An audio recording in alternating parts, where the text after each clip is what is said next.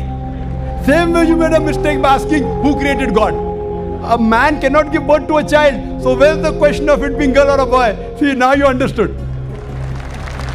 Now that's good, brother. So it was a man cannot give birth to a child. So where's the question of a girl or a boy? So when you're asking who created God, God by definition, Allah by definition is uncreated.